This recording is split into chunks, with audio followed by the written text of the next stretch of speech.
is up, Seasoning Gang and Cravers? It's been a while since you saw this ugly face, but I thought maybe I'd bring you another video before the new year kicks in. Anyway, let's smoke a whole chicken. Let's get it. Let's go. All right, so what you have here is a little farm-raised chicken. It looks pretty big on the camera, but it's not. Pretty small. It's already been cleaned up pretty good. You see my hand covers the whole chest, so you know it's not a pterodactyl. Anyway, I'm gonna flip it over. And we're gonna go ahead and spatchcock it. Take your scissors, don't poke the outside because you want the skin to stay whole. Poke the inside of this chicken so that all that marinade will go down inside of there. That's right, poke this side. Don't stab all the way through. This is Dale's. And I always get the low sodium kind because this stuff can get pretty salty if you leave your food in there too long. So this is Dale's. Get it, shake it up. Now you want to take your whole chicken, place it face down inside of this crock pot liner. I call it a crock pot bag. It's a crock pot liner is the proper term for it. But hey, I'm not a chef, just a cook. Your way is always going to be the right way. I'm just showing you a different way. Like I said, get that shaken up pretty good. Pour your Dale's down on your chicken. You see how thick that is?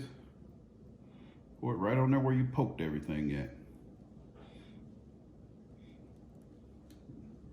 You don't have to be cute with it. Go ahead and pour that stuff on. Some that is run down to the bottom. So now you're gonna take this bag, roll it back up. You don't wanna tie it. You wanna bunch it up, get all the air out of there. That's why I like using these crock pot bags, even if I did have Ziploc bags. Work that sucker around on that chicken. You see the whole chicken is covered. Twist it around and tie your bag up. I usually leave mine 45 minutes to an hour. So I'm not gonna put this on the chicken neck and the gizzard for the dog that's next door because I don't wanna make him sick. May not be able to eat all of that stuff. All right, got the grill smoking.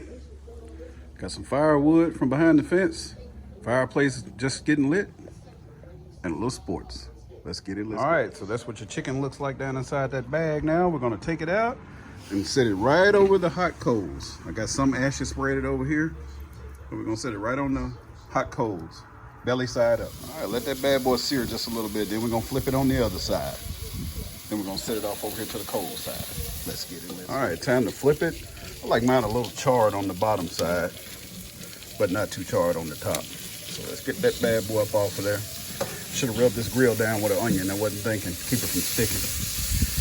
Anyway, spread those legs out like so. Let it get all under there. All right, I'm only leaving them like that for like 2 minutes. That bottom side I left it like that for about 5 minutes. So let's go ahead and grab that sucker, flip it over here. To me, that just helps keep in some of the moisture. That's just me. Could be just a myth, but hey, that works for me. You can do yours how you want to. I'm just showing you my way. So I like to keep those legs open so all of this inside of here can smoke as well. If your grill is super hot like mine is, even if you close it off, it's gonna peg out like that. That's why I always offset it. I do have the smoke box over here, but I like to do my chicken with the fire right beside it. So you wanna try to smoke it right there, right under 300, in between 250 and 300. I'm getting it back down there. Just to show you what I'm talking about. You can see that sizzling right there. That's why I'm gonna keep rotating this chicken until the temperature goes down. All right, the chicken's been smoking now for 1 hour. We're gonna take it and place it face down inside of this foil and wrap it back up and set it back. What I like to do while I have it face down is just drop some brown sugar on there. No butter because it's gonna be juicy with the Dale's in it. Let's get it, let's go. All right, you can skip this step if you like, but the brown sugar is gonna melt down, render down, and it's gonna go straight down to the belly of this chicken. It's gonna caramelize inside of this foil. Anyway, if you don't like that, don't do it. Let's get it, let's go. Smoking this chicken, the breast should be between 170 and 175, and the rest of it should be between 160 and 165. But I always like to get my chicken around 190 when I got it in foil. I don't play around with chicken. Like, it's still gonna be juicy because it's in this foil, but that's just me. But the internal temp should be between 160, 165, and for the breast, 170, 175, for those that wanna know. Let's get it, let's go. All right, it's been 2 hours later. I didn't want to prolong this video by constantly telling you, hey, I'm out here flipping this chicken. I'm out here flipping this chicken. Here at the end, when it got down to just ashes, I set the chicken right over top of the ashes where it's hot and kept flipping the foil. You probably can't see it from this video, but this bad boy is steaming. All right, I'm ripping it out of the foil. Look at there. It's falling apart, guys and girls.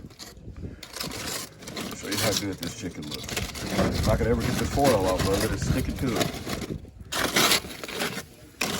All right. There's your chicken. You know it's done. Let's go ahead and get an internal temp. Yep, 200. That breast, 207. I usually say 190. So you know it's done. Go ahead and try this chicken. Please subscribe to my channel. Let's get it. Let's go.